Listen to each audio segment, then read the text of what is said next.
السلام علیکم۔ اچھا، یو کے ہوم آفس نے ریسنٹلی نا ایک ڈیٹا ریلیز کیا جس میں انہوں نے یہ کلیم کیا ہے کہ Pakistani nationality has become the largest group of asylum seeker in you کے۔ جو ان کے اعداد و شمار کے مطابق 11,048 لوگوں نے جو ہے وہ اسائلم جو ہے وہ اس کی فائل جو ہے اسائلم کیس جو ہے وہ فائل کیا ہے دسمبر سے مارچ 2025 تک۔ اچھا، جو کہ لاسٹ ایئر سے 17% جو ہے وہ زیادہ فائل ہوئے ہیں۔ اچھا، لاسٹ ایئر جو ہے اس کا اسائلم کا آپ یہ کہہ لیں اپروول ریٹ جو پاکستانیوں اور افغانیوں کے لیے جو تھا وہ 50% تھا، تو انہوں نے اس بنا پہ لوگوں نے سوچا کہ جی اب زیادہ وہ اگر ہے تو قسمت آزمانی چاہیے۔ اچھا، اس میں انہوں نے یہ بھی مینشن کیا ہے کہ موسٹلی یہ جو ہے جو فائل جو سبمٹ کروائی ہے یہ موسٹلی اسٹوڈنٹس ہیں اور وہ لوگ ہیں جو کہ ورک پرمٹ پہ آتے ہیں اور پھر بعد میں جب کنٹریکٹ ان کے ساتھ فائنل ہو جاتا ہے یا کنٹریکٹ فنش ہو جاتا ہے اس کے بعد جو ہے وہ لوگ اسائلم کی طرف چلے جاتے ہیں۔ اور اس کے علاوہ انہوں نے کہا جی کچھ لوگ ایسے ہیں جو کہ تھرو انگلش چینلز کے تھرو اور ویریس راؤٹس کے تھرو آتے ہیں جس میں ہیومن ٹریفکنگ بھی شامل ہوتی ہے۔ اچھا، انہوں نے اس پہ جو ہے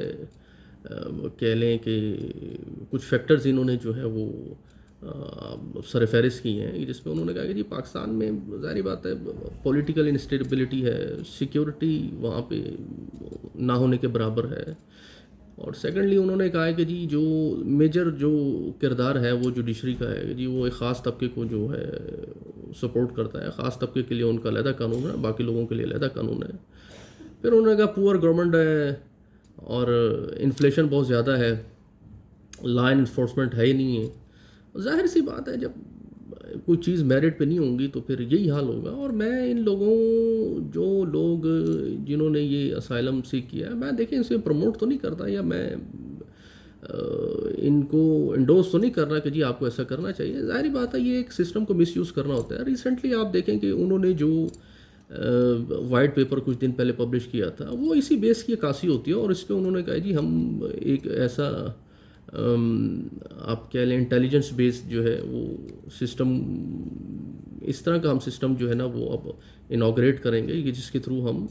جو انڈیویجول کی آئیڈینٹی ہے اس کو پراپر انسپیکٹ کر کے اور اس کے بہاف پہ فیصلہ کریں گے۔ تو لہٰذا وہ ظاہری بات ہے اس میں سختی اب برتیں گے، اور ظاہری بات ہے آپ کا